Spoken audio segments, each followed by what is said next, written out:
గత వారము ధ్యానిస్తుండగా దేవుడు నాతో చెప్పిన మాట ఏంటంటే, మీ జీవితము నిట్టూర్పుతో మొదలైందేమో కానీ దేవుని మహిమ కమ్ముకోవటంతో ముగుస్తుంది. హల్లెలూయా. ఏంటి మాట ఏంటి? మీ జీవితము నిట్టూర్పులతో మొదలైంది కానీ దేవుని మహిమ కమ్ముకోవటంతో మీ జీవితం కొనసాగుతుంది. హల్లెలూయా. ఈరోజు నాకు కొద్దిగా వాక్యంలో నేను చూద్దాము. దానికన్నా ముందు ఒకసారి నిర్గమాకాండము 1వ అధ్యాయము 8వ వచనం నుంచి చదవండి. చూడండి, ఇప్పుడు ఈ రోజున దేవుడు మనతో నిర్గమాకాండంలో నుంచి మాట్లాడతాడు. ఆమేన్. హల్లెలూయా. నిర్గమాకాండము ఎంతమంది చదివారా నిర్గమాకాండము? హల్లెలూయా. దేవుడు ఏం చేస్తాడంటే, బైబుల్లో ప్యాట్రన్స్ ఉంటాయి. ప్యాట్రన్స్ అని చెప్పండి. ప్యాట్రన్స్ అంటే ఏంటంటే డైరెక్ట్గా రాయబడి ఉండవు, కానీ దేవుడు తన ఆత్మ ద్వారా ప్రత్యక్షపరుస్తాడు. హల్లెలూయా. హల్లెలూయా. ఆమేన్. ఇప్పుడు నిర్గమాకాండం, ఆదికాండం ఎట్లా ముగుస్తుంది? ఆదికాండము యోసేపు 110 సంవత్సరములు వాడై మృతి పొందెను. వారు సుగంధ ద్రవ్యములతో అతని శవమును సిద్ధపరిచి ఒక పెట్టెలో ఉంచిరి. ఇదేంటి వాస్తవానికి? ఇది ఆదికాండం ఎలా ముగిసింది చెప్పండి? ఎట్లా? ఒక నిరీక్షణ. ఓకే, నిరీక్షణ. కానీ ఆ చివరి వచనంలో ఎవరి మరణం గురించి రాశారు? యోసేపు మరణం అంటే ఎంతమందికి ఇష్టమా మరణం అంటే? వెర్రివాడ, ఈరోజు రాత్రి నీ ప్రాణాన్ని అడుగుతా అంటే ఆ యేసయ్య చెప్పిన మాట లోకాసు వార్తలో ఏమంటాడు అతను? అంటే ఏంటి? పోగు చేసుకుందంత ఏమైంది? మరణం అంటే అందరికీ భయమే, కానీ యేసయ్య ఏం చేస్తాడంట? మరణాన్ని కూడా, మరణ భయాన్ని నుండి మనల్ని తప్పిస్తాడు. హల్లెలూయా. చావు అంచులకి 10 సార్లు వెళ్ళొచ్చినోడికి చావు అంటే భయం పోతుంది. హల్లెలూయా. దేవుడు ఏం చేస్తారంటే మరణ భయాన్ని తొలగిస్తాడు, మరణాన్ని తొలగించేదానికన్నా ముందు. హల్లెలూయా. దేవుడు ఏం చేస్తాడంటే రోగ భయాన్ని తొలగిస్తాడు, రోగాన్ని తొలగించేదానికన్నా ముందు. ఎంతమంది నమ్ముతున్నారు ఆ మాటని చెప్పండి? చాలామంది దేవుడి దగ్గరికి వచ్చి స్వస్థత కావాలి, అద్భుతం కావాలి, ఈ రోగానికి స్వస్థత కావాలి అంటారు, కానీ ఆ స్వస్థత త్వరగా రాదు కొన్నిసార్లు. దేనికో తెలుసా? దేవుడు ఆ రోగాన్ని తీసేదానికన్నా ముందు ఏం తీస్తున్నాడు తెలుసా? ఆ రోగం పట్ల మీకున్న భయాన్ని తీసేయాలి. హల్లెలూయా. అంటే దేవుడు ముందు మన బయట స్వస్థత వచ్చేదానికన్నా ముందు దేవుడు ఏం చేస్తాడు? లోపల స్వస్థత ఇస్తాడు. దేనికి స్వస్థత? మనసుకి, ఆలోచనలకి స్వస్థత. ఎంతమందికి మరణ భయం లేదు? హల్లెలూయా. చేయెత్తి చెప్తారా? మరణ భయం నాకు లేదు అన్నోళ్ళు. నాకు లేదు మరణ భయం. హల్లెలూయా. ఇప్పుడు పోతే ఏంటి? చాలామంది చెప్తారు, ఇప్పుడు పోతే ఏంటి, ఇప్పుడు చచ్చిపోతే ఏంటి, ఇప్పుడు పోతే దేవుడి దగ్గర నువ్వు ఉంటావా, నీ బ్రతుకు అంత సరిగ్గా ఉందా అంటే, మన బ్రతుకు సరిగ్గా ఉండేటట్టయితే, దేవుడి దగ్గర ఉండగలిగేటట్లయితే యేసు ప్రభు మనకు అవసరంలా. హల్లెలూయా. ఇప్పుడు నిజంగా మనల్ని మనం రక్షించుకోగలిగినట్లయితే యేసయ్య మనల్ని రక్షించాల్సిన అవసరం లేదు. హల్లెలూయా. ఆయన ఎందుకు ఈ లోకానికి రావాలి? మనల్ని మనము రక్షించుకోలేం కాబట్టే. కానీ యేసయ్య వచ్చాక కూడా, శిలువ మీద మరణించాక కూడా ఇంకా ఇక్కడి నుంచి ఏం ప్రసంగాలు వింటారు? పరలోకం వెళ్ళాలంటే 3 మెట్లు. ఏంటా మెట్టు? ఒక మెట్టు విశ్వాసం, ఇంకొక మెట్టు ప్రేమ, ఇంకొక మెట్టు పరిశుద్ధత. ప్రసంగం అయిపోయింది.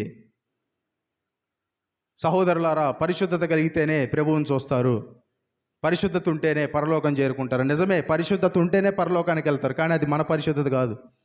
హల్లెలూయా. ఎవరు పరిశుద్ధత? యేసయ్య పరిశుద్ధత. అందుకే ఆయన మనకిచ్చాడు. హల్లెలూయా. మన పరిశుద్ధతో పరలోకానికి వెళ్ళాలి అంటే పరలోకం గేటు బయట కూడా మనకు నిలబడటానికి అర్హులము కాదు. హల్లెలూయా. హల్లెలూయా. అట్లాగని చెప్పి సత్క్రియలు లేవా? సత్క్రియలు ఉన్నాయి. కానీ ఎలా చేస్తాం తెలుసా? పరలోకాన్ని పొందుకోవటానికి చేయం, పరలోక వారసులం కాబట్టి చేస్తాం. హల్లెలూయా. పరలోక ప్రతినిధులుగా మనం ఈ లోకంలో ఉన్నాము కాబట్టి సత్క్రియలు చేస్తాము. హల్లెలూయా. కాబట్టి ముందు మరణ భయాన్ని తీసేస్తాడు ఆయన. రోగం ఉన్నవాడికి రోగ భయాన్ని తీసేయాలి. హల్లెలూయా. జీవితంలో సమస్యలు ఉన్నవాడికి సమస్యల భయాన్ని తీసివేయాలి. ముందు భయం పోవాలి, తర్వాత అయిపోతాయి. హల్లెలూయా. హల్లెలూయా. చూడండి, ఆయన వచ్చి ఇప్పుడు లాజరు చనిపోతే లేపటం సులభమే ఆయనకి, కానీ మనుషులకు అసాధ్యం అది. రోగంలో ఉన్నప్పుడు డాక్టర్ అయినా స్వస్థపరుస్తాడు, కానీ దేవుడు ఆయన మహిమ తెచ్చుకోవాలి అంటే సమస్య అధికం అవ్వాల్సిందే. హల్లెలూయా.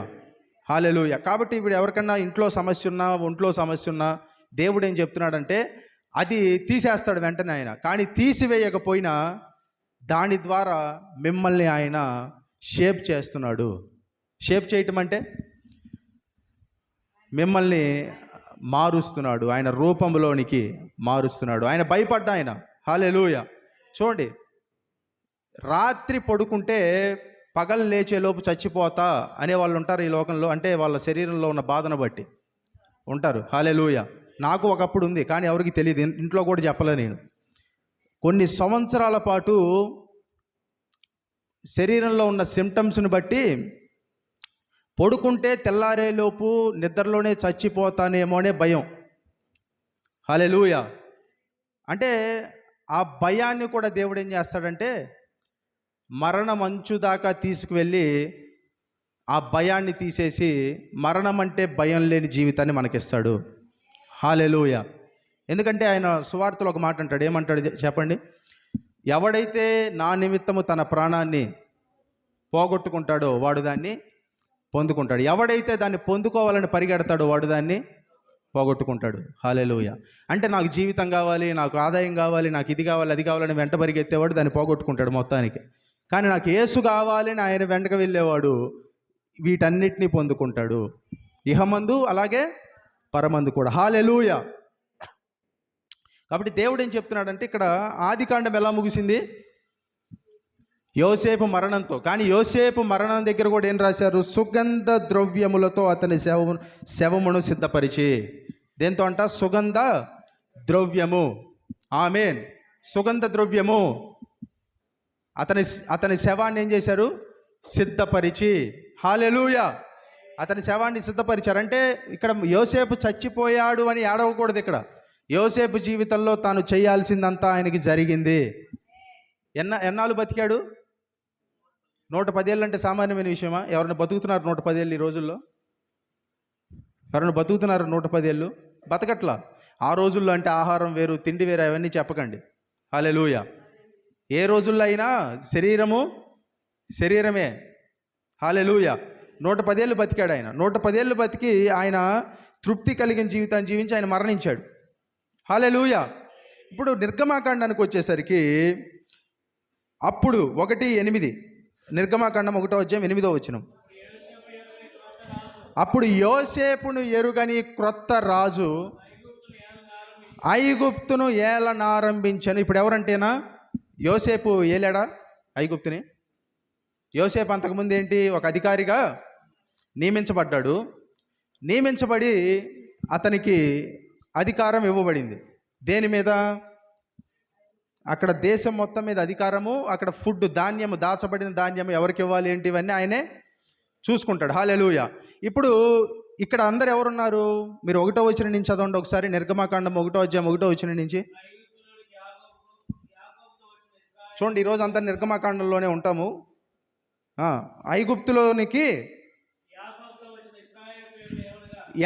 ఐగుప్తులోనికి యాకోబుతో ఎంతమంది వచ్చారు చెప్పండి? ఐగుప్తులోకి యాకోబుతో ఎంతమంది? 70 మంది పైనే వచ్చారా రాలేదా? ఒక కుటుంబంలో 70 మంది ఉంటే ఏమంటారు దాన్ని? పెద్ద కుటుంబము, ఉమ్మడి కుటుంబం అంటారు కదా. అప్పట్లో అక్కడ కూడా ఉంది ఈ సిస్టమ్. 70 మంది వచ్చారు. దేనికి వచ్చారు 70 మంది?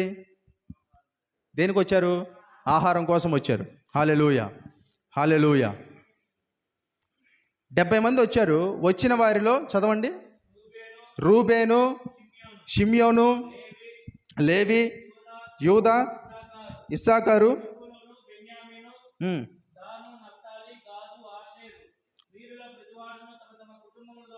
వీరిలో ప్రతివాడు అంటే వీళ్ళందరూ ఎవరు? ఇశ్రాయేలు కుమారులు. వీళ్ళందరూ తమ తమ కుటుంబాలతో వచ్చారు. అంటే ఎవరు పేరు? ఒక 2 పేర్లు చదవండి. రూబేను, షిమ్యోను. అంటే రూబేను తన భార్య ఇంకా పిల్లలు, తర్వాత షిమ్యోను తన భార్య పిల్లలు, ఒకవేళ మనవడు మనవరాళ్ళు ఉంటే వాళ్ళు కూడా. ఇట్లాగ ఎంతమంది వచ్చారంట? మొత్తం 70 మంది వచ్చారు. చదవండి, నెక్స్ట్ వచ్చిన వాళ్ళు కూడా చదవండి. వచ్చెను, యాకోబు గర్భమున పుట్టిన వారందరూ 70 మంది. యాకోబు గర్భాన్ని పుట్టడం అంటే ఏంటి? యాకోబు గర్భం ధరించాడనా? 70 మంది యాకోబుకు పుట్టారనా? ఎంతమంది? 70 మంది పుట్టారంటే 70 మంది సంతానం యాకోబుకి. ఎంతమంది సంతానం? వాళ్ళ సంతానం యొక్క సంతానము. హల్లెలూయా. 70 మంది యాకోబు సంతానము. తర్వాత యోసేపు ఎక్కడున్నాడంట? ఐగుప్తులో ఉన్నాడు. యోసేపు, అతని అన్నదమ్ములు, అతని తరము వారందరూ చనిపోయిరి. ఎవరు? వాళ్ళందరూ చనిపోయారు. హల్లెలూయా. మంచిదే, చనిపోయారు. నెక్స్ట్ ఏం చదవండి. ఇశ్రాయేలు బహు సంతానము గలవారై. అంటే చూడండి, ఇందాక పోయిన వారం చెప్తూ దేవుడు యాకోబుకి ఏం మార్చాడు? పేరు మార్చాడా? ఇశ్రాయేలు. యాకోబు అంటే ఏమంటారు? అంతకుముందు మోసం చేసేవాడు, మోసగాడు. అందుకే నీ పేరేమి అని అడిగినప్పుడు యాకోబు ఇప్పుడు ఈ పేరు చెప్తే బాగుంటుందో బాగోదో అనుకోవచ్చా? అంటే ఏంటి? దేవుడు మన దగ్గరికి వచ్చినప్పుడు మన వీక్నెస్ని మనం ఉన్నట్టు ఆయనకి చెప్పాలి. చెప్తే అప్పుడు దాన్ని తీసేసి తన బలాన్ని ఇస్తాడు మనకి. హల్లెలూయా. ఇప్పుడు తన పేరు రివీల్ చేస్తే ఐడెంటిటీ రివీల్ అయినట్టే. ఆ రోజుల్లో పేరు ఎలా పెట్టేవాళ్ళు తెలుసా? ఇప్పుడు ఏడుస్తున్నప్పుడు ఒక పిల్లోడు పుడితే వాడికి ఏడుపు, వేదన పుత్రుడు. ఇతని పేరేంది? ఎబ్బేజు.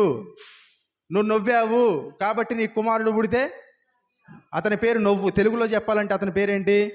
నవ్వు. పిలవాలన్నప్పుడల్లా అరే నవ్వు, అరే నవ్వు భోజనానికి రా, అరే నవ్వు స్కూల్కి వెళ్ళావా, అరే నువ్వు హోంవర్క్ చేసావా. ఎలా ఉంది తెలుగులో? వాళ్ళకి అలా ఉంటుంది. ఇస్సాకు అన్నప్పుడల్లా. హల్లెలూయా. అంటే పేర్లు అలా ఉంటుంది. పేరు చెప్తే ఏం చెప్పేసినట్టు? వాళ్ళ గుర్తింపు అంతా చెప్పేసినట్టే. దేవుడు యాకోబు దగ్గరికి వచ్చి నీ పేరేమి అని అడిగాడు. దేవుడికి పేరు తెలీదా? అడిగాడా లేదా? ఒకసారి చదువుతారా? మనం అప్పుడు చదివాం, పోయిన వారం చదివినా. ఏమని నీ పేరేమి అని అడిగినప్పుడు అతను ఏమంటాడు? యాకోబు. పేరు ఎందుకు అడగాలి దేవుడు? ఎందుకు అడగాలి చెప్పండి? దేవుడికి తెలీదా? దేవుడికి మీ పేరు తెలీదా? తెలుసా? దేవుడికి మీ పేరు తెలుసా? తెలుసు. మరి దేవుడు ఎందుకు అడగాలి పేరు?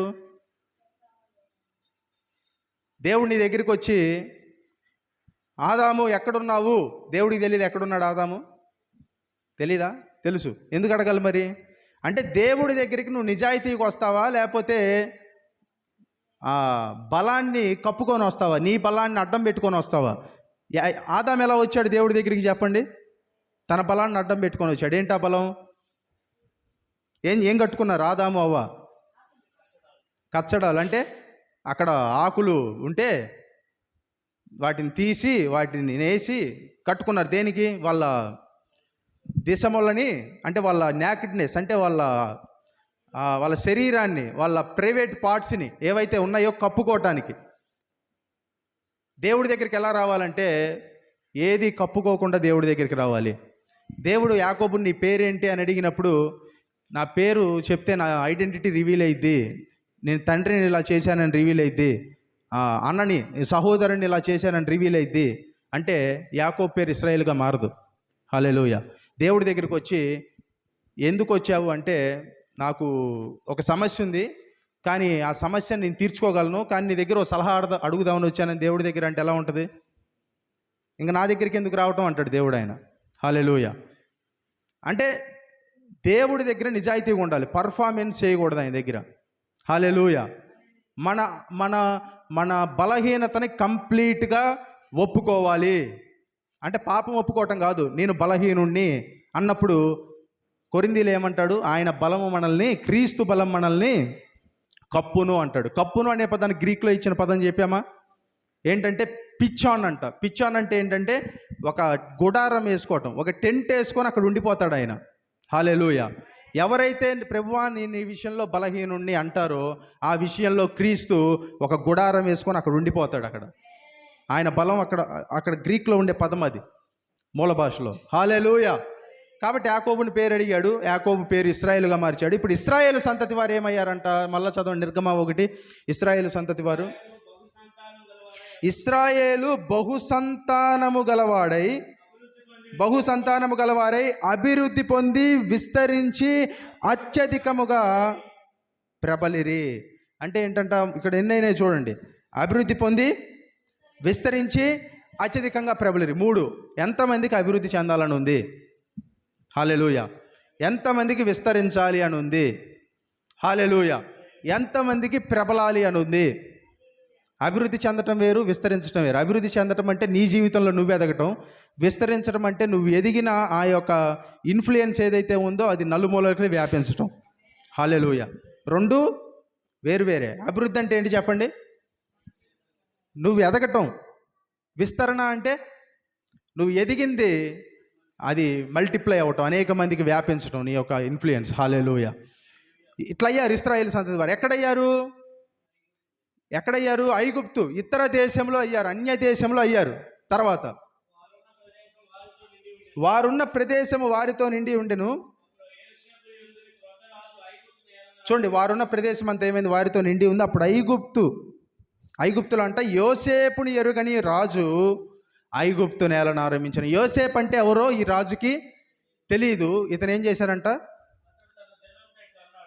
ఏలను ఆరంభించాడు. అంటే ఎన్ని సంవత్సరాలు గడిచి ఉంటుందో? ఒక 3-4 తరాలన్నా గడిచి ఉండదు. హల్లెలూయా. అంటే ఎన్ని తరాలు గడిస్తే మర్చిపోతారు? గడవాలి కదా. రాజు వచ్చాడు. రాజు వచ్చి చూశాడంట. చూసి తన జనులతో ఏమంటున్నాడు చూడండి.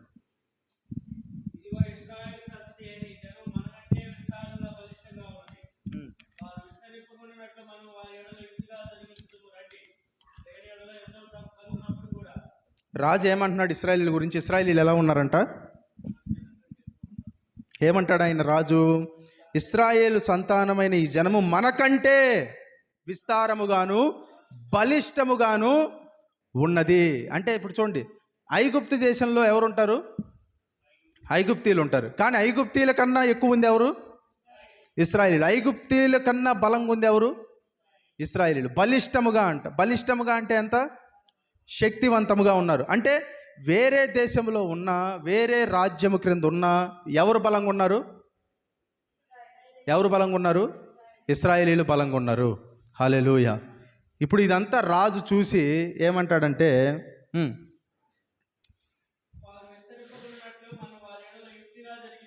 వారు విస్తరించకుండానట్లు మనము వారి ఎడల యుక్తిగా జరిగించుదుము రండి.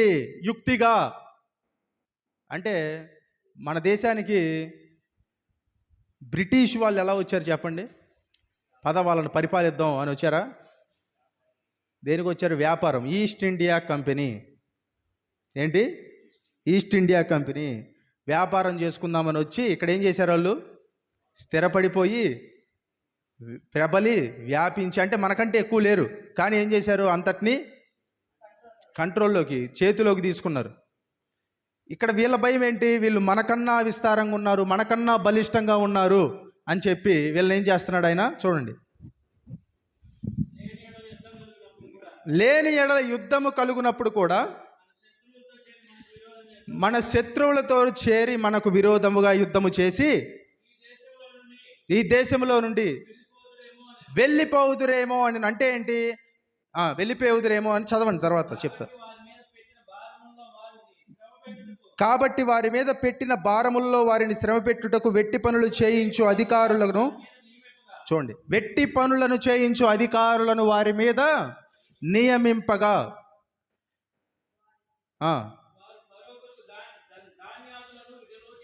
వారు ఫరోకి ఏం చేస్తున్నారంట? ధాన్యాదుల్ని నిల్వ చేస్తున్నారు. అంటే ధాన్యాదులు అంటే పంట చేయటము, ఇంకా ధాన్యము తీసుకొని వెళ్ళి నిల్వ చేయటము. పెద్ద పెద్ద గోడౌన్స్ ఉంటాయి కదా, ఏం చేస్తారు? వాటిల్లో నిలవ పెడతారు కదా, చేయటము. నెక్స్ట్, ఇతోమో రామశేషు అనే పట్టణములను కట్టించిరి. చూడండి, ఎప్పుడు మీ మీదకి శ్రమ ఎందుకు వస్తుంది అంటే మీరు బలహీనులని కాదు, మీరు విస్తరిస్తున్నారు అని వస్తుంది. మీ మీదకి శ్రమ ఎందుకు వస్తుంది, బలమైన దాడి ఎందుకు జరుగుతుంది అంటే నీలో ఉన్న పొటెన్షియల్, నీలో ఉన్న సామర్థ్యము అపవాదికి తెలుసు, అందుకే శ్రమ వస్తుంది. హల్లెలూయా. అంటే చచ్చిపోయిన వాడి మీద ఎవడు రాయి వేయడు, బతికున్న వాడికే వేస్తారు. హల్లెలూయా. చచ్చిన పాముని ఎంతసేపు కొడతావు అంటారు, దాని అర్థం ఏంటి? చచ్చిపోయిన పామును కొడుతూ కూర్చుంటాడు ఎవడన్నా కొడతాడు? చచ్చిపోయిన పాముని ఏం చేస్తాడు? కర్రతో లేపి తీసుకెళ్ళి బయట బారేస్తారు. చచ్చిపోయిన పాముని ఎవడు కొట్టడు, బతికున్న దాన్నే కొడతాడు. అలాగే బాగా పండేదానికే చెట్టుకే వేస్తారు రాయి. నాకు శ్రమ ఎందుకు వస్తుంది అంటే నువ్వు బలిష్ఠుడివి, అంటే నువ్వు విస్తరిస్తున్నావు, దేవుడి కృప నీ మీద ఉంది, దేవుని శక్తి నీ మీద ఉంది, అందుకే వస్తుంది. హల్లెలూయా. దేవుని ఇన్ఫ్లుయెన్స్ ఉంది నీ మీద, దేవుని ప్రభావం ఉంది. హల్లెలూయా. అందుకే మనకి శ్రమ వస్తుంది. దేవుడు చెప్పిన మాట ఏంటంటే 2020వ సంవత్సరంలో ఏం చెప్పాడంటే ఆయన నాతో, అపవాది నిన్ను 24 గంటలు అటాక్ చేస్తున్నాడు అంటే నువ్వు బలహీనుడు కాదు, 24 గంటలు అపవాదితో పోరాడగలిగిన శక్తివంతుడివి. హల్లెలూయా. హల్లెలూయా. అంటే వాడిని 24 గంటలు నీ మీదకి దాడికి వస్తుంటే దాని అర్థం నువ్వు బలహీనుడు అని కాదు, నీలో శక్తి ఉంది కాబట్టే వాడి నీ మీద దాడి చేస్తాడు. ఆమేన్. హల్లెలూయా. వీళ్ళు ఏం చేశారు? వీళ్ళని వెట్టి పనులు చేయిస్తున్నారు. ఇంకేం చేశారంట? ధాన్యాదులకి వీటన్నిటికి వాడుతున్నారే కానీ వీళ్ళు ఏమవుతున్నారు? శ్రమ పెట్టే కొద్దీ. చదవండి, చూడండి ఒకసారి. ఇశ్రాయేలు చేత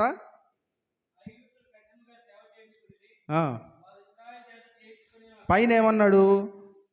అయినను 12వ వచనం, అయినను ఐగుప్తీయులు వారిని శ్రమ పెట్టిన కొలది వారు విస్తరించి ప్రబలిరి. అంటే దేవుడు వారిని ఎంత శ్రమ పెట్టినా సరే వాళ్ళకేం చేస్తున్నాడు? ఆయన విస్తరింపజేస్తున్నాడు, ప్రబలుతున్నాడు. మీకు కనపడట్లేదేమో, మీరు శ్రమలో ఉన్నప్పుడు, బాధలో ఉన్నప్పుడు, నిట్టూర్పులో, నిస్సహాయతలో ఉన్నప్పుడు మీరేం చేస్తున్నారంటే మీరు ఆత్మలో ప్రబలుతున్నారు, మీరు ఆత్మలో విస్తరిస్తున్నారు. తర్వాత దేవుడు మీ మీద మోపాలి అనుకున్న మహిమ కొరకు దేవుడు మిమ్మల్ని సిద్ధపరుస్తున్నాడు. ఎందుకంటే ముందే తీసుకొచ్చి మహిమ మోపితే ఆ మహిమ మిమ్మల్ని ఏం చేస్తుందంటే మీరు మొయ్యలేరు దేవుడి మహిమని. మీరు దేవుడి మహిమను మొయ్యాలి అంటే ముందు విరగాలి, ముందు విరిగితే దేవుడి మహిమను విరగకుండా మోయగలరు. హల్లెలూయా. అందుకే మనం చూస్తే యెషయా గ్రంథంలో కూడా ఆయన ఏమంటాడు? 48వ అధ్యాయంలో ఆయన, నేను రోషము కలిగిన, ఆయన ఏంటి? రోషం కలిగిన దేవుడు. అందరికీ ఆయన తన మహిమని ఇవ్వడు. నేను నిన్ను పరీక్షించి తిని, ఇబ్బందుల కొలవిలో నీకు పుటమి వేసి తిని, నా మహిమను నేను వేరే వారికి ఇచ్చువాడను కాను. ఎప్పుడైతే మనం అందులో నుంచి అది చూడండి ఆ యొక్క నిప్పుల కొలంలో వేస్తే ఏమవుతుంది చెప్పండి? నా వైపు చూడండి. నిప్పుల కొలంలో బంగారాన్ని వేస్తే ఏమవుతుంది? దానిలో మస్టు పోతుందా? బంగారానికి మస్టు ఉంటే మీరేం చేస్తారు? బంగారానికి మస్టు ఉంటే అతని దగ్గరికి తీసుకెళ్తారు. అతని పేరేంటి? కంసాలే. తీసుకెళ్తారా? తీసుకెళ్ళిస్తే అతను ఏం చేస్తాడు? అగ్నిలో వేస్తాడా? నా బంగారాన్ని ఎందుకు అగ్నిలో వేస్తున్నావు, అది కరిగిపోతుందని అంటాడు ఎవడన్నా? అంటాడా? అండు. ఎందుకు? అది కరిగితే దానిలో ఉన్న మస్టు పోతుంది. దేవుడు కూడా మనల్ని అగ్ని కొలిమిలో వేసినప్పుడు మనకు కష్టంగానే ఉంటుంది. ప్రభువా, ఇంకా నా వల్ల కాదు ప్రభువా, నా వల్ల అవ్వట్లేదు ప్రభువా అంటుంటే ఆయన ఏం చేస్తుంటాడంటే, ఇంట్లో పొయ్యి ఉంటుంది కదా, పొయ్యిలో బ్లూ కలర్గా వచ్చి చూస్తారా? పొయ్యి మంట పెట్టినప్పుడు బ్లూ కలర్లో వస్తుంది. ఆ బ్లూ కలర్లో వచ్చిందంటే దాని అర్థం ఏంటి? బాగా మండుతుందని. దేవుడు కూడా ఏంటంటే కొంచెం పెంచుతాడు. దాన్ని పెంచినప్పుడు ఏమవుతుంది? కొంచెం బ్లూ కలర్లో వస్తుంది. అందరూ తట్టుకోలేరు, దీన్ని పారిపోతారు. హల్లెలూయా. కానీ ప్రభువుని ఆధారం చేసుకొని, ప్రభు నా వల్ల కావట్లేదు ప్రభు, కానీ నీ మీద ఆధారపడతా అంటే అది మండుతుంది, కానీ ఉన్న మస్టునంతటిని తీసేస్తుంది. తర్వాత దేవుడి మీద మహిమను మోపినప్పుడు ఆ మహిమని నువ్వు విరగకుండా, దాన్ని అమ్ముకోకుండా, అలాగే ఆ మహిమని నీ మహిమ అనుకోకుండా, నీ గర్వం చేత నడిపించబడకుండా ఆ మహిమను నువ్వు మోసుకొని వెళ్తావు. దానికన్నా ముందు జరగాలి. హల్లెలూయా. అట్లా కాకుండా దేవుడు తన మహిమను మొత్తం నీకు ఇచ్చేసాడు అనుకో, ఉన్నపాటున ఉన్నట్టుగానే నువ్వేం చేస్తావో తెలుసా? రేపొద్దున్న ఎక్కడికన్నా వెళ్ళి దేవుడి గురించి చెప్పినప్పుడు 10 మంది రక్షించబడితే, చూసావా నా జ్ఞానం ఎంత ఉందంటే నేను చెప్తే ఎంతమంది రక్షించబడ్డారో, ఎవడి మీద నా చెయ్యేసాడికి అద్భుతం జరిగితే నాలో నుంచి ప్రభావం బయలు వెళ్ళి వాడిని స్వస్థపరిచింది, నేనెంత గొప్ప ఉండో. దేవుడు రాడు, నేనే వస్తుంది అక్కడ మాట. నీ ద్వారా జరిగే కార్యాలన్నిటికీ నిన్ను ఒకడు పొగిడితే నీకు నీ శరీరానికి గర్వం, ఒకడు నిన్ను నిందిస్తే బాధ. కానీ ఈ అగ్నిలో నుండి వెళ్ళి బయటకు వచ్చినోడు ఏంటంటే, ఒకడు పొగిడినా గర్వపడ్డు, ఒకడు నిందించినా బాధపడ్డు. హల్లెలూయా. ఆ పిల్లల్ని కొంచెం ముందుకు వచ్చి కూర్చోమ్మా, మీ ఇద్దరు ఇక్కడ కూర్చోండి, ఇక్కడ కూర్చో. నిన్ను ఒకడు పొగిడినా నువ్వు గర్వపడవు, నిన్ను ఒకడు నిందించినా నువ్వు కుంగిపోవు. ఎప్పుడు అగ్నిలో నుంచి బయటకు వచ్చిన తర్వాత. హల్లెలూయా. ఈరోజు ప్రసంగం చాలా బాగా చెప్పావు అంటే బాగా చెప్పానా అని గర్వం రాదు. హల్లెలూయా. అసలు నువ్వు చెప్పేదే బాగాలేదు అంటే నేను నీకోసం చెప్పలేదు, దేవుడు నన్ను నిలబెట్టాడు, నేను మాట్లాడా అంతే. హల్లెలూయా. చూడండి, ఇట్లా వచ్చేసి చాలామంది కంపారిజన్ పెడతారు. వాక్యం చెప్పంగానే అస్సలు వాక్యం ఎంత అద్భుతంగా ఉందంటే, చాలా బాగుంది అనగానే ఏమొస్తుంది శరీరానికి? ఇంత జ్ఞానం ఉందా నాకు, నేనే ఎప్పుడు అనుకోలేదే, అయితే నాకు చాలా జ్ఞానం ఉంది అని గర్వం. ఎవరన్నా వచ్చి నువ్వు వాక్యం చెప్పే విధానం బాగాలేదు, పద్ధతి బాగాలేదు, ఆ పాయింట్ తప్పు, ఈ పాయింట్ తప్పు, అది ఇదని మాట్లాడితే కురింగిపోతారు. కానీ ఈ అగ్నిలో నుండి వెళ్ళిన వాడికి పొగిడినా గర్వం రాదు, నిందించినా నిష్ఠూరం రాదు. హల్లెలూయా. నీ జీవితంలో కూడా అంతే. హల్లెలూయా. ఇప్పుడేంటి, వాళ్ళని తిడుతున్న కొద్దీ, వాళ్ళని వెట్టి పనులు చేయిస్తున్న కొద్దీ, వాళ్ళని అబ్యూజ్ నిందిస్తున్న కొద్దీ, వాళ్ళని పనులు చేయిస్తున్న కొద్దీ వాళ్ళు ఏమవుతున్నారంట? విస్తరించి ప్రబలిరి. హల్లెలూయా. మనల్ని కూడా దేవుడు పెట్టే శ్రమ వేరు, మనకంతా మనం తెచ్చుకునేది వేరు. అపవాది పెడతాడు శ్రమ. మన జీవితంలో కూడా శ్రమలు వచ్చినప్పుడు, ఇబ్బందుల్లో ఉన్నప్పుడు మనం ఏమవుతామో తెలుసా? విస్తరించి ప్రబలుతాం. పైకి కనిపించకపోవచ్చు అది ఒక్కసారిగా. హల్లెలూయా. కానీ కింద మొక్కలో ఏమవుతుందంటే, మొక్క నాటినప్పుడు రూట్స్, వేర్లు ఏమవుతాయి? వేర్లు వెళ్ళిపోతూ ఉంటాయి. అటొక వేరు, ఇటొక వేరు. ఎన్ని సంవత్సరాలు వచ్చినా చూడండి, దేవుడు ఏం చేస్తారంటే, తరతరాల్లో నిలబడాల్సిన చెట్టుని ముందు బాగా లోతుల్లోకి నాడతాడు ఆయన. హల్లెలూయా. దశాబ్దాలు నిలబడాల్సిన వారు ముందు దశాబ్దాలు ఎవరికి కనపడకుండానే ఉంటారు. హల్లెలూయా. హల్లెలూయా. విస్తరించి ప్రబలిరి. నెక్స్ట్ చదవండి.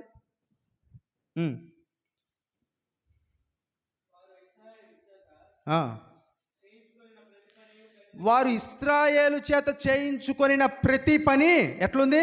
కఠినం అంటే ఏ పని చేసినా కఠినమే. ఏమేం పనులు చేశారో చెప్తున్నాడు చూడండి. ఈ పనులు ఎవరైనా చేశారా? జిగటమంటి పని. మనలో ఎవరన్నా జిగటమంటి పని చేశారా? ఇంకా ఇటుక పని చేశారా? ఇటుక పని.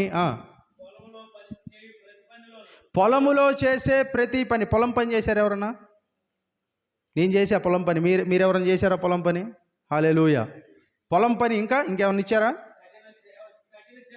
జగటమంటి పని, ఇటుకల పని, పొలంలో చేసే పని. వీటన్నిటిలో ఎలా చేయించారంట? పొలం పని పొద్దునుంచి సాయంత్రం దాకా చేసుకొని వచ్చి ఇంటికి వచ్చి పడుకోవచ్చు. అది కూడా ఏంటి?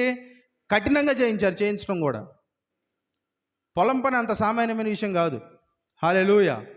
పైకి చూడటానికి ఏముంది? కలుపు బీగటం, నీళ్లు పెట్టడం, మొక్కలు నాటుతారు ఒక నెలలో, తర్వాత కలుపు బీగుతూ కూర్చుంటారు, తర్వాత నీళ్లు పెడుతుంటారు కొన్ని నెలలు, అది పెరిగిద్ది, తర్వాత కోతకు వస్తారు, తర్వాత మిల్లుకు తీసుకెళ్తారు, ఆడిస్తారు, ఇంతే కదా అనుకుంటారు. కానీ ఆ చేసిన వాడికి తెలిసిద్ది ఆ బాధ. హల్లెలూయా. ఆ మెరక దొక్కే పని దగ్గర నుంచి, ఆ నేలని సదును చేసి, ఆ తర్వాత మెరక దొక్కి వెంటనే పని దగ్గర నుంచి చివరి దాకా చేస్తే అది చేసిన వాడికే, అది అలవాటు ఉన్న వాళ్ళకి పర్లా, కొన్ని సంవత్సరాలు అలవాటు అయితే.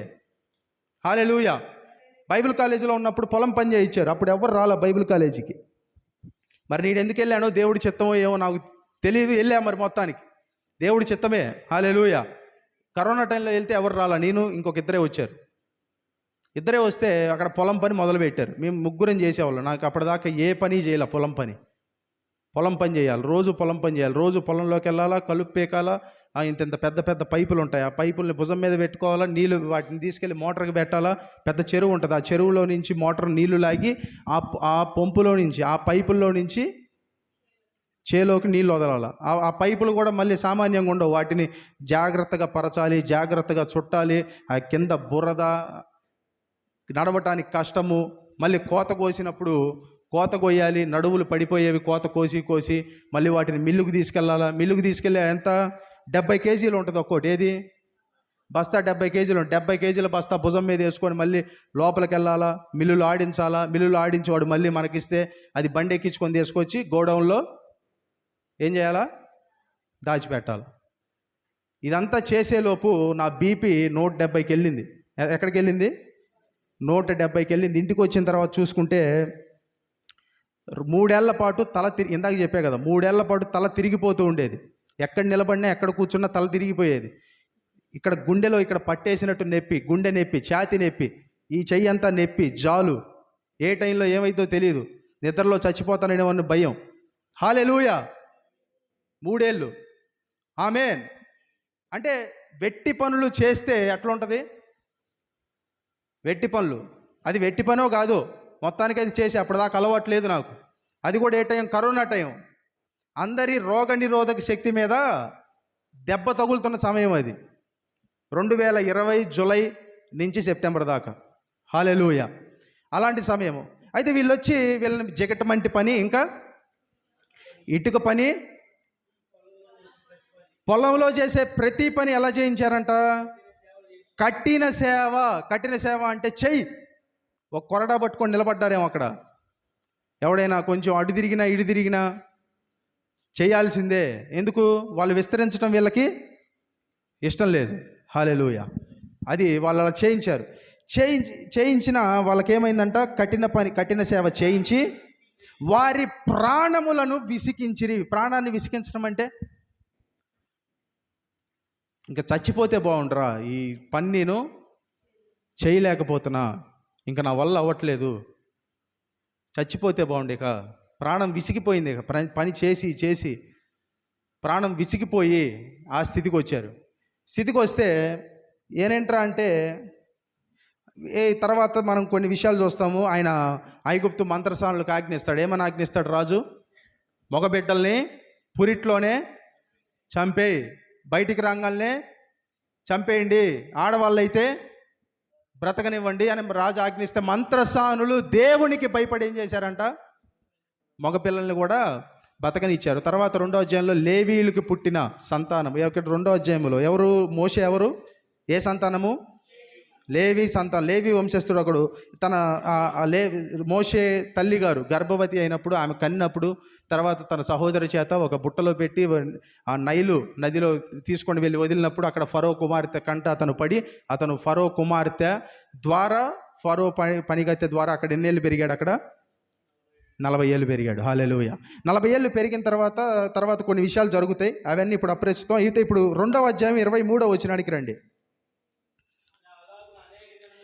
అలాగున అనేక దినములు జరిగిన పిమ్మట ఐగుప్తు రాజు చనిపోయెను. ఏంటి? అలాగంటే జిగటమంటి పని, ఇటుకల పని, పొలం పని, కఠిన సేవ, ప్రాణాలు విసిగిపోవటం. ఎన్ని దినాలు జరిగింది? చాలా దినాలు. మరి ఇట్లా శ్రమ పెట్టిన 2వ రోజే దేవుడు రావచ్చు కదా విడిపించడానికి. ఎన్నేళ్ళు జరిగింది చెప్పండి? దాదాపు ఎన్నేళ్ళు జరిగింది చెప్పండి? 80 ఏళ్ళు. ఇక్కడ 1వ అధ్యాయంలో ఈ పనులన్నీ వెట్టి పనులు మోపే సమయానికి మోషే జన్మించలా. హల్లెలూయా. మోషే ఇశ్రాయేలుని విడిపించేసరికి మోషేకి ఎన్నేళ్ళు? 80 ఏళ్ళు. అంటే 80 ఏళ్ళు ఇన్ని పనులు చేయటం సాధ్యమేనా? రోజు చావటానికే లేస్తున్నట్టుంది వాళ్ళకి, రోజు చావటానికే లేస్తున్నట్టు ఉంటుంది. ఇప్పుడు మోషే వచ్చి ఇట్లాగా అనేక దినములు జరిగిన తరువాత ఇశ్రాయేలీయులు తాము చేయుచున్న వెట్టి పనులను బట్టి నిట్టూర్పులు విడుచుచు మొర్రపెట్టుచుండగా, ఇశ్రాయేలీయులు ఏం చేశారంటే తాము చేయుచున్న వెట్టి పనులను బట్టి నిట్టూర్పులు విడుచుచు మొరపెట్టుచున్నారు, ఇక నా వల్ల కాదు ప్రభువా. నిట్టూర్పు అంటే ఏంటి చెప్పండి? ఇంగ్లీష్లో ఏమంటాడంటే దే ఆర్ గ్రోనింగ్ అంటాడు. ఏంటి? గ్రోనింగ్. గ్రోనింగ్ అంటే నిట్టూర్పు అంటే ఎట్లా? ఒకసారి ఎవరైనా నిట్టూర్పు పెడతారు? ఒకసారి నిట్టూర్పు అంటే ఎలాగా? ప్రార్థన అంటే ఏంటి, నిట్టూర్పు అంటే ఏంటి? రెండుకి తేడా ఉందా? ప్రార్థన అంటే ఏంటి? ప్రభువా ఈ శ్రమ ఉంది కదా ప్రభువా, దీనిలో నుంచి నన్ను విడిపించు, ఇది ప్రార్థన. నిట్టూర్పు అంటే ఇంకా ప్రార్థన రాక ప్రభువా నా వల్ల కావట్లేదు తండ్రి, ఇంకా ఆ మూలుగులు వస్తాయి కదా, ఏవి? ఆ ప్రార్థన మధ్య మధ్యలో మూలుగులు, నిట్టూర్పులు, సల్కింగ్ అంటారు, అలగటము, ఇంకా గొనగటము, నిట్టూర్పు పెట్టటము, మొర పెట్టటము, ఇట్లా చేస్తున్నారు. నిట్టూర్పులు పెట్టగా, చదవండి, నిట్టూర్పులు పెడుతున్నప్పుడు, నిట్టూర్పులు విడిచు మొరపెట్టుచుండగా తమ వెట్టి పనులను బట్టి వారు పెట్టిన మొర దేవుని యొద్దకు చేరెను. హల్లెలూయా. వెట్టి పనులను బట్టి వారు పెట్టిన మొర ఎక్కడికి చేరిందంట? దేవుని యొద్దకు చేరింది. ఇప్పుడు చూడండి, ఇది చాలా ఇంపార్టెంట్. ఈ వచనం చదవండి. కాగా దేవుడు వారి మూలుగును విని. మూలుగు అంటే గ్రోనింగ్. ఇంగ్లీష్లో ఏమంటాడంటే గాడ్ హియర్డ్ దేర్ గ్రోనింగ్. దేవుడు ఏం విన్నాడు చెప్పండి? దేవుడు వాళ్ళ ప్రార్థనలు విని కాదు, ఏం విన్నాడు దేవుడు? వారి మూలుగును విని. దేవుడు మూలుగును కూడా వింటాడా? దేవుడు నీ ప్రార్థన వింటాడు సహోదరుడా సహోదరి అంటారు, కానీ దేవుడు మీ మూలుగును కూడా వింటాడు ఆయన. హల్లెలూయా. రోమా 8:26 ఏమంటారు? మనకి యుక్తముగా ఎలాగూ ప్రార్థన చేయాలో తెలియదు, కానీ ఆత్మ తానే మన పక్షముగా విజ్ఞాపనము చేయుచున్నాడు. ఎలాగంట? ఉచ్చరింప సఖ్యము కాని మూలుగులతో. ఆమేన్. అంటే ఏంటి చెప్పండి? దాన్ని ఏమంటారు? మూలుగు. కొన్నిసార్లు ప్రార్థన రానప్పుడు ఎట్లా వస్తుందంటే అది మూలుగులాగా వస్తుంది. అదో రకమైన మూలుగు లోపల నుంచి. పరిశుద్ధాత్ముడు మూలుగునిస్తాడు కొన్నిసార్లు. అంటే మీకు ప్రార్థన ఎలా చేయాలో తెలియదు. కొన్నిసార్లు మీరు నిద్రపోతుంటారు. కొన్నిసార్లు ప్రార్థనలో కూడా ఏంటంటే మీ మాటలతో కలిసి మూలుగు వస్తుంది. కొన్నిసార్లు మాటే రాదు, మూలుగే వస్తుంది. హల్లెలూయా. దేవుడు వారి మూలుగును విని. దేవుడు ప్రార్థనను వినే దేవుడు మాత్రమే కాదు, మూలుగును కూడా వింటాడు ఆయన. హల్లెలూయా. దేవుడు వారి మూలుగును విని. చదవండి. అబ్రహాము ఇస్సాకు యాకోబులతో తాను చేసిన నిబంధనను జ్ఞాపకము చేసి కొనెను. దేవుడు ఇశ్రాయేలీయులను చూచెను, దేవుడు వారి యందు లక్ష్యముంచెను. మోషే చూడండి, దేవుడు ఏం చేశాడంట? ఇశ్రాయేలీయుల్ని చూశాడు, దేవుడు వారి యందు లక్ష్యముంచాడు. కాబట్టి మూలుగు పెట్టాలి మనం కూడా ఈరోజు. హల్లెలూయా. మూలుగు పెట్టడంలో తప్పేం లేదు, ఏడుస్తూ ప్రార్థన చేయడంలో తప్పు లేదు, కానీ ఏడవాలి కోసమే ఏడిస్తే తప్పు. అది పర్ఫార్మెన్స్ అవుతుంది అది. హల్లెలూయా. ఏడుపు నిజంగా వస్తే ఏడవాలి. చాలామంది ఏం చెప్తారంటే ఏడుస్తూ ప్రార్థన చేస్తే దేవుడు వింటాడు కాబట్టి ఏడవండి అంటారే, కానీ అట్లా చెప్పి ఏడిపి కూడా జనాన్ని. హల్లెలూయా. ఏడుపు వస్తే ఏడుపు వస్తే నిన్నెవరు ఏడిపించాల్సిన అవసరంలా. ఏడుపు రాకపోతే నిన్నెవడు ఏడిపించలేడు కూడా. హల్లెలూయా. చాలామంది నీకు ఆత్మల పట్ల భారం ఉంటే, నీకు ఆత్మలంటే నీకు ఆసక్తి ఉంటే కన్నీటితో ఆత్మల కోసం ప్రార్థన చేయి అంటే కన్నీళ్ళు రావు. ఏం చేయాలి? కావాలని ఏడవాలా? నీళ్ళు చల్లుకోవాలా? లేకపోతే కంటి మీద నీళ్లు చల్లుకొని పాస్టర్ని మెప్పియాలా? అరే ఇతను ఆత్మల కోసం కన్నీరు పెట్టాడు రా అని? లేకపోతే కన్నీరు వచ్చేదాకా ఏడుస్తున్నట్టు నటించాలా? ఆత్మల కోసం నిజంగా కన్నీరు వస్తే కన్నీటితో చేయండి, రాకపోతే మామూలుగా చేయండి. ఏమని? ప్రభువా ఆత్మల్ని రక్షించు తండ్రి, నీ సన్నిధికి నడిపించు తండ్రి అని మామూలుగా చేయండి. హల్లెలూయా. అంతేగాని ఏడిస్తేనే కన్నీరు కాదు, కానీ కన్నీరు వస్తే దాన్ని మాత్రం ఆపుకోవద్దు. హల్లెలూయా. మూలుగు వస్తే మూలగండి. దేవుడి సన్నిధిలో పడి ప్రార్థించండి అని కాదు, దేవుడి సన్నిధిలో పడి మూలగండి. హల్లెలూయా. దేవుడి సన్నిధిలో పడి ఏం చేయాలి? మూలగాలి. ఎంతమంది దేవుడి సన్నిధిలో మూలిగారు? హల్లెలూయా. దేవుడి సన్నిధిలో ఎంతమంది మూలుగుతారు? హల్లెలూయా. మూలగాలి, తప్పు లేదు. మీకు మాటలు రానప్పుడు మూలిగే, దేవుడు మీ హృదయం తెలుసు కాబట్టి ఆయన మీ హృదయాన్ని కూడా వింటాడు ఆయన. హల్లెలూయా. ఇప్పుడు ఈ మూలుగు విని ఏం చేశాడు? వెంటనే దేవుడు మోషేని లేపి, మోషేని నేను చెప్పేస్తాను ఇదంతా, మోషేని మండుచున్న పొదలో కనిపించి, చూడండి మోషే 40 ఏళ్ళు ఎలా గడిపాడు చెప్పండి. మోషే 40 ఏళ్ళు ఎలా గడిపాడు చూడండి. మోషే వెంటనే పంపించవచ్చు కదా, మూలుగు విన్న వెంటనే. కానీ దేవుడు పంపించాడా? పంపిలే. ఎందుకంటే నడవటం ముఖ్యం కాదు, నడిపించే నాయకుడి మనస్తత్వం కూడా ముఖ్యం. హల్లెలూయా. నడిపించే నాయకుడి మనస్తత్వం అంతకుముందు ఎలా ఉంది? ఈ వచనాలకు ముందు ఏం చేస్తాడు? ఇతను వెళ్తాడంటే ఒకరోజు సాయంత్రం ప్రిన్స్ ఈయన వెళ్తుంటే ఒక ఇద్దరు ఏం చేస్తున్నారు, హెబ్రీడ్ ఒకడు, ఐగుప్తీయుడు ఒకడు గొడవ పడుతుంటే ఇతను ఏం చేశాడంట? హెబ్రీడు పక్షాన్ని నిలబడి ఐగుప్తుడిని గుద్దాడంట. గుద్దితే అతను ఏమయ్యాడు? చచ్చిపోయాడు. చచ్చిపోతే ఇతను ఏం చేశాడు? అతన్ని తీసుకెళ్ళి కప్పెట్టాడు. కప్పెట్టి అటు ఇటు చూసినని కూడా ఉంటుంది బైబిల్లో. హల్లెలూయా. అంటే అటు ఇటు చూసి గొడవకి వెళ్ళాడు. అంటే ఎందుకు? ఎవడు చూడకూడదు, మళ్ళా ఎవరు చూడకూడదు. ఇప్పుడు ఇలాంటి వాడికి తీసుకొని వెళ్ళి ఇంతమంది లక్షల మంది జనాన్ని దేవుడిస్తే ఏం చేస్తాడు? రోజుకొకడిని గుద్దుతాడు. ఒకడు వచ్చి నాకు ఆహారం లేదు, ఇదేంటి అక్కడి నుంచి తీసుకొచ్చావు, ఐగుప్తులో సమాధులు లేవా, ఈ ఎర్ర సముద్రంలో పడి చావాలంటే నువ్వు కొంచెం దగ్గరికి రా అని చెప్పి గుద్దుతాడండి, చచ్చిపోతాడు. ఆ ఎర్ర సముద్రం దాటి వెళ్ళిన తర్వాత ఆహారం ఏది, అక్కడ దోసకాయలు ఉన్నాయి, కీరకాయలు ఉన్నాయి, ఉల్లిపాయలు ఉన్నాయంటే దూరం నిలబడి మాట్లాడుకు, నాకు చిరాకు ఉంటుంది, దగ్గరికి రా అంటాడు. దగ్గరికి వస్తే గుద్దటానికి. ఇంకో దగ్గరికి వెళ్ళి నీళ్ళేవి, ఇదేంటి ఎడారేంటి, ఇదేంటి అంటే కొంచెం దగ్గరికి వచ్చి మాట్లాడంటాడు, గుద్దటానికి. ఇతని కింద ఉన్న నాయకులందరూ కూడా ఎలా అవుతారు? ఎలాగే అవుతారు. ఇట్లా ఇక చంపుకుంటూ పోవటమే. ఇక ఐగుప్తుకి వెళ్ళేసరికి మోషే, ఈ కింద అహరోను ఏం అడగడు కాబట్టి మోషేని, ఈ అహరోను కుమార్ ఎలియాజరు వీళ్ళే ఉంటారు. వీళ్ళు నలుగురు వెళ్ళి ఇంకా అక్కడ ఆ దేశంలో ఉండాలి. అందుకే నడవటం కన్నా నడిపించేవాడు కూడా ముఖ్యం. అందుకే అంత కోపిష్టి వాడి గురించి దేవుడిచ్చే సాక్ష్యం ఏంటి చెప్పండి? నా అంతటిలో నమ్మకస్తుడు, అలాగే భూమి అంతటి మీద మిక్కిలి సాత్వికుడు. ఒక్క గుద్దుతో మనిషిని కప్పెట్టినోడిని ఎవడైనా సాత్వికుడు అంటారా? అంటారు. కానీ దేవుడు అన్నాడు. ఎందుకు? అతని గతం కాదు, అతను ఆ రీతిగా 40 ఏళ్ళు మార్చాడు ఆయన. 40 ఏళ్ళు మందని మోపితే ఒకటి అటు పరిగెత్తిద్ది, ఒకటి ఇటు పరిగెత్తిద్ది, దాన్ని వెళ్ళి తీసుకొని రావాలా, ఇక్కడ పెట్టాలా, అక్కడికి వెళ్ళినప్పుడు తోడేలు వస్తుంది, దాన్ని తరమాలా, ఇదంతా చూసి సహనాన్ని నేర్చుకొని ఇప్పుడు వచ్చేసి ఏం చేస్తాడంటే ఎవడన్నా వచ్చి మాట్లాడినా వాళ్ళ మీదకి వెళ్ళడేనా, వాళ్ళ మాటను తీసుకొని దేవుడి దగ్గరికి వస్తాడు. దేవుడే నేను చంపేస్తావాలని వచ్చిన ప్రభువా నీ జనాన్ని నువ్వు చంపేస్తావని వాళ్ళ కోసం బతిమలాడతాడు. హల్లెలూయా. ఆ రీతిగా దేవుడు ఏం చేశాడు? మోషేని మార్చాడు. ఆమేన్. హల్లెలూయా.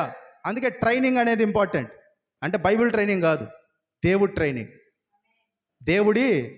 ట్రైనింగ్ అనేది ఇంపార్టెంట్. హల్లెలూయా. కఠినాత్ములను సైతము రాతి గుండెలను మాంసపు గుండెలుగా మార్చే దేవుడు. హల్లెలూయా. తీసుకొని వచ్చి అతనికి ఏంటి? బర్నింగ్ బుష్ అంటే మండుచున్న పొద అనుభవము అయిపోవచ్చింది. చెప్తున్నాను చూడండి, మండుచున్న పొద అనుభవము. తర్వాత ఏమవుతుంది చూడండి, దేవుడు మన జీవితంలో చేసే అద్భుతాలు ఎలాగుంటాయి? మొదట్లో చాలా పెద్దగా కనపడతాయి, కానీ ఆ అద్భుతం అయిపోయి మనం రక్షించబడిన తర్వాత ఎలా ఉంటుందో తెలుసా? అంత పెద్దగా కనపడదు అంత ప్రభావము. ఎందుకంటే డైలీ లైఫ్కి వస్తాడు దేవుడు. చెప్తాను చూడండి, చాలా జాగ్రత్తగా వినండి ఈ మాట. ఇప్పుడు ఎన్ని అద్భుతాలు చేశాడు చెప్పండి దేవుడు ఐగుప్తులో? ఎన్ని తెగుళ్ళు పంపించాడు? 10 తెగుళ్ళు పంపించాడు. ఫస్ట్ ఏమవుతుంది? కర్ర తీసుకొని వచ్చి వేస్తే అది ఏమవుతుంది చెప్పండి? పాము అవుతుంది. అప్పుడు ఐగుప్తులో ఉన్న మంత్రగాళ్ళందరినీ పిలిపిస్తే వాళ్ళు కూడా చేంజ్ చేస్తారు, కర్ర వేసి పాముని చేస్తారు. అట్లా ఒక అద్భుతం, ఒక తెగులు ఇవన్నీ జరిగిన తర్వాత ఎన్ని చూశారో ఇశ్రాయేలీలు. ఎట్లా ఉంటుంది చెప్పండి? ఇశ్రాయేలీలకి ఆ దేశం మొత్తం మొదటి కొడుకు చచ్చిపోతున్నాడు, జ్యేష్ఠత్వం చచ్చిపోతుంది, కానీ వీళ్ళింట్లో మాత్రం జ్యేష్ఠుడు బతికే ఉన్నాడు.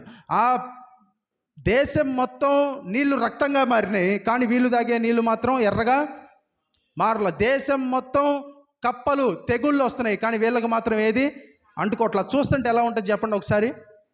అసలు ఇంత అద్భుతమా? ఎర్ర సముద్రం దగ్గరికి వచ్చి ఎర్ర సముద్రం 2 పాయలు అయితే ఇంత అద్భుతమా?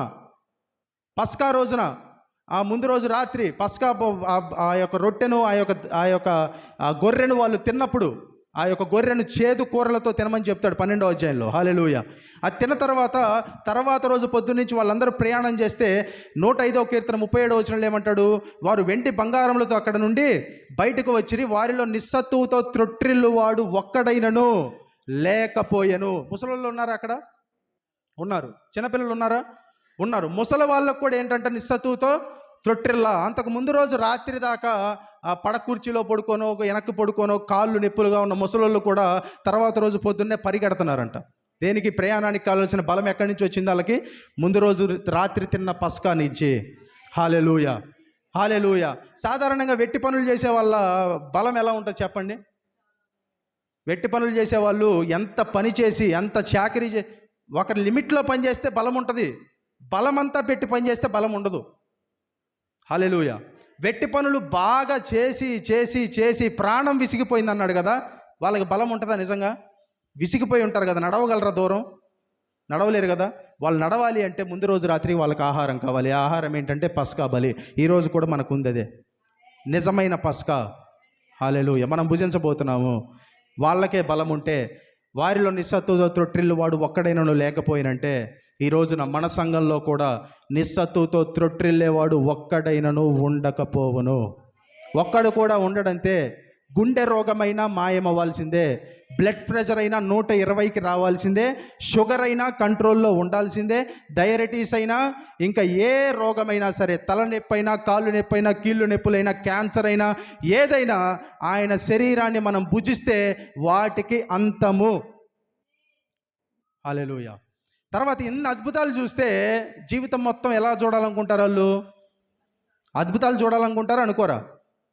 జాగ్రత్తగా వినండి, నన్ను చూడండి. తర్వాత ఏమవుతుందంటే వాళ్ళు 14వ అధ్యాయంలో ఐగుప్తు నుండి ఎక్కడికి వస్తారు? బయటకు వస్తారు. ఐగుప్తు నుండి బయటకు వచ్చిన తర్వాత ఇప్పుడు ఏమవుతుంది? దేవుడు అద్భుతాలు అంత గ్రాండ్గా కనపడవు. ఇప్పుడు 14వ అధ్యాయంలో ఏం జరిగింది చెప్పాలి? ఎర్ర సముద్రము 2 పాయలైంది. 14వ అధ్యాయం నుంచి 15వ అధ్యాయంలో ఏమైంది? నిర్గమాకాండం గురించే మాట్లాడుతున్నాను ఈరోజు. 15వ అధ్యాయంలో ఏమైంది? మిర్యాము దేవుని స్తుతిస్తూ విమోచన గీతము. హల్లెలూయా. 16వ అధ్యాయంలో ఏమవుతుంది? దేవుడు ఎక్కడికి వచ్చాడంటే గొప్ప గొప్ప అద్భుతాలు చేసే దగ్గర నుండి వాళ్ళ దైనందిక జీవితాల్లో ఉండేంత దగ్గరికి వచ్చేసాడు ఆయన ఇప్పుడు. హల్లెలూయా. ఇప్పుడు ఏం చేస్తాడు? 16వ అధ్యాయంలో ఏం జరుగుతుంది చదువుతారా? 16 త్వరగా చదవండి, టైం లేదు. టైం ఎంత అయింది? చూడండి. సరే త్వరగా చదవండి. 16వ అధ్యాయం అంటే నేను వచనం చెప్తాను, ఒక నిమిషం ఆగండి. 16, 13. 11వ వచనంలో శనిగారు. తర్వాత మోషే దేవుడిని అడిగితే పూరేడులు పంపించారు. తర్వాత కప్పెను.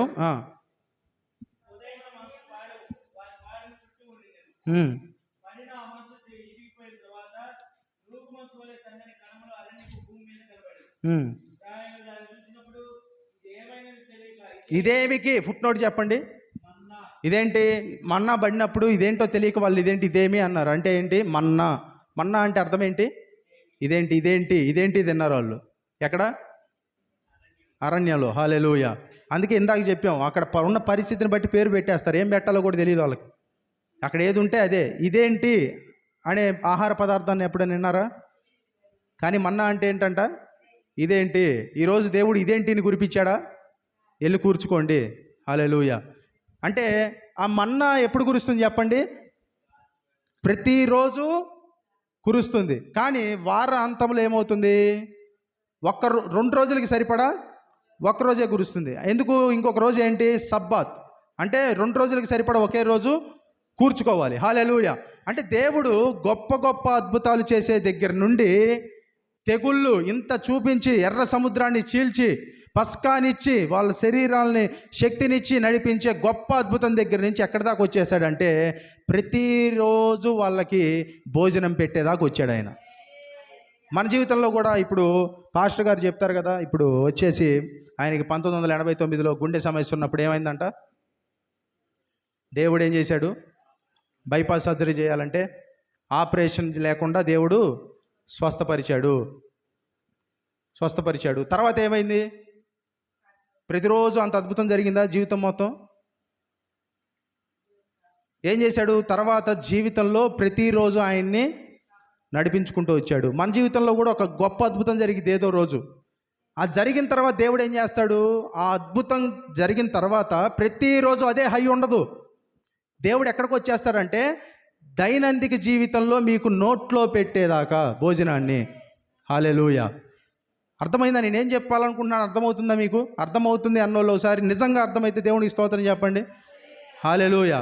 అంటే గొప్ప అద్భుతం ప్రతిరోజు జరగకపోవచ్చు, అంత హై ఎమోషనల్ హై ఉండకపోవచ్చు. అది జరిగిన తర్వాత దేవుడు ఎక్కడికి వస్తాడంటే మన జీవితాల్లో ప్రతి క్షణము మనతో ఉండి మనల్ని పోషించేదాకా వచ్చేస్తాడు ఆయన. హల్లెలూయా. మన్నా ప్రతిరోజు కురిపిస్తూ ఉంటాడు ఆయన. తర్వాత చూస్తే కొన్ని అధ్యాయాల తర్వాత మనకి ఆజ్ఞలు కనిపిస్తాయి, 10 ఆజ్ఞలు కనిపిస్తాయి. తర్వాత దేవుడు మోషేతో చాలా డీటెయిల్డ్గా కొలతలు ఇస్తాడు. ఏం కొలతలు? మందసం కొలతలు, గుడారం కొలతలు. ఎంత డీటెయిల్డ్గా ఇస్తాడు చెప్పండి దేవుడు.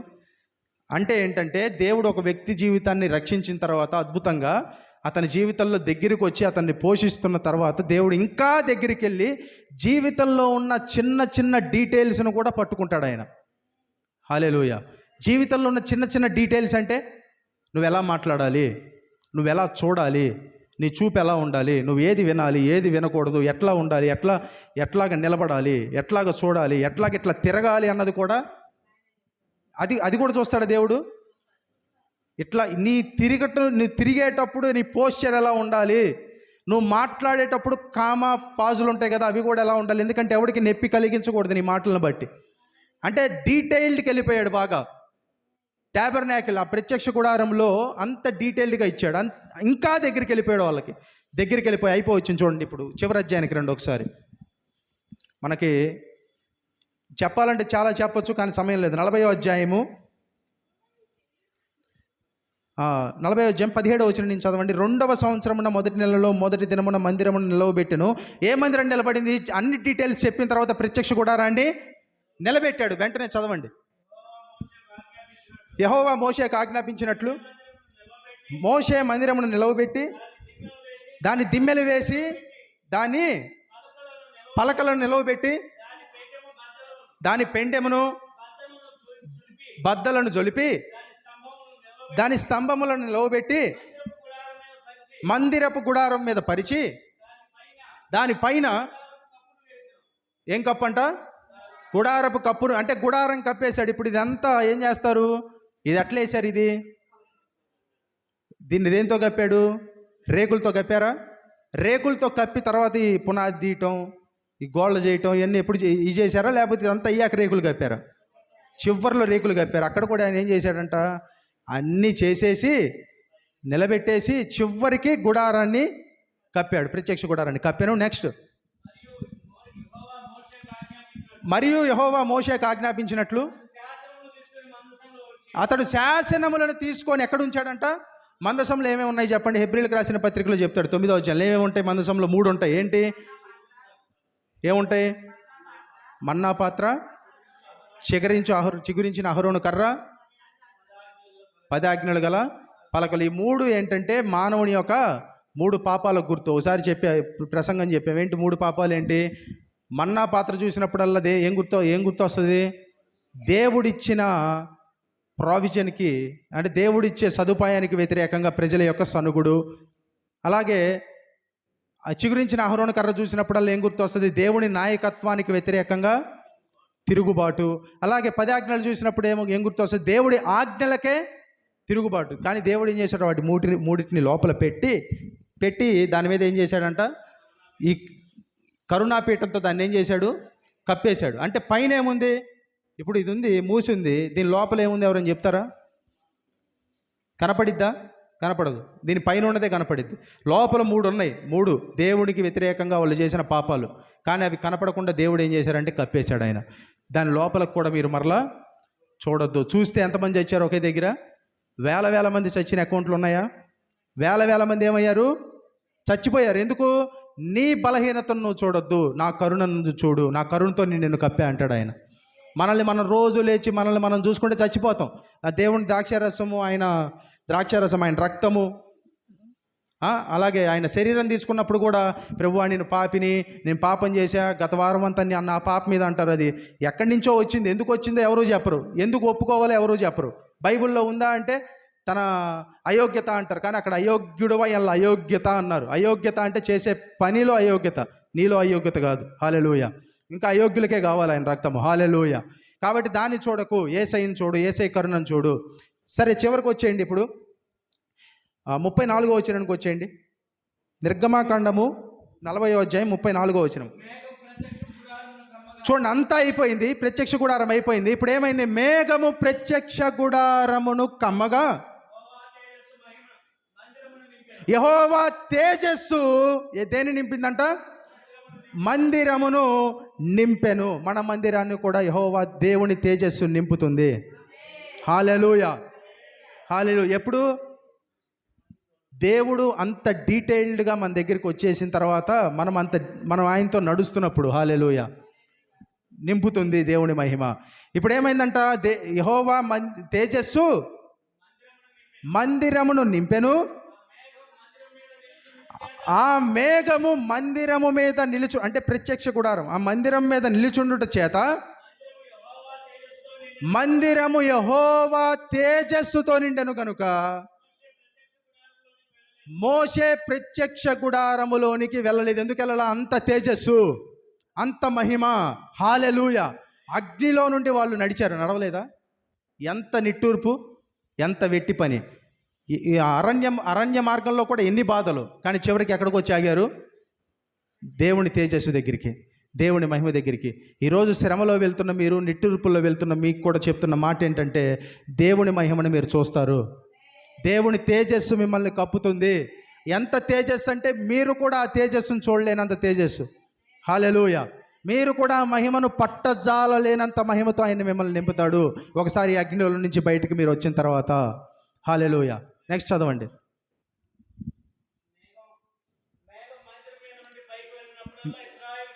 చూడండి, మేఘము మందిరం మీద నుండి పైకి వెళ్ళినప్పుడల్లా ఇశ్రాయేలు ప్రయాణం అయిపోయాను. అంటే ఏంటి? మందిరాన్ని ఒక దగ్గర పెట్టారా? ఇశ్రాయేలు ప్రయాణం అయిందంటే ఎక్కడికి వెళ్తే అక్కడికి మందిరాన్ని తీసుకెళ్ళేవాళ్ళు, ఎక్కడికి వెళ్తే అక్కడికి ప్రత్యక్ష గుడారాన్ని తీసుకెళ్ళి అక్కడ పెట్టేవాళ్ళు. ఆ మహిమ వెళ్ళినప్పుడల్లా, తేజస్సు వెళ్ళినప్పుడల్లా ఇశ్రాయేలీలు ఏమయ్యేవారంట? ప్రయాణమై ఇట్లా వెళ్ళిపోతుండేవాళ్ళు ఆ తేజస్సును పట్టుకొని. ఇదే వారి ఏంటి ప్రయాణ పద్ధతి? దేవుని మేఘం కనిపిస్తే కదులుతారు, దేవుని మహిమ కనిపిస్తే కదులుతారు, దేవుని తేజస్సు కనిపిస్తే కదులుతారు. దేవుని తేజస్సు మహిమ మేఘం కనపడకపోతే అక్కడే ఉంటారు. మనం కూడా అలాగే ఉందుముగాక. హల్లెలూయా. దేవుడు మేఘం కనిపిస్తే నడవాలి, దేవుని మేఘం కనిపిపోతే ఎన్నేళ్ళైనా అక్కడే ఉండాలి. హల్లెలూయా. మేఘాన్ని అనుసరించి నడిచే జనాలు మనము, దేవుని మేఘము. హల్లెలూయా. వారి ప్రయాణ పద్ధతి ఇది. ఆ మేఘము పైకి వెళ్ళని ఎడల వెళ్ళే దినము 10 ఏళ్ళు అవని, 20 ఏళ్ళు అవని, 30 ఏళ్ళు అవని, ఎన్నేళ్ళు అయినా అవని అక్కడే కూర్చుంటారు. మేఘం పైకి వెళ్తేనే వెళ్ళేవాళ్ళు, లేకపోతే అక్కడే ఉండేవాళ్ళు. ఇశ్రాయేలు అందరి కన్నుల ఎదుట పగటి వేళ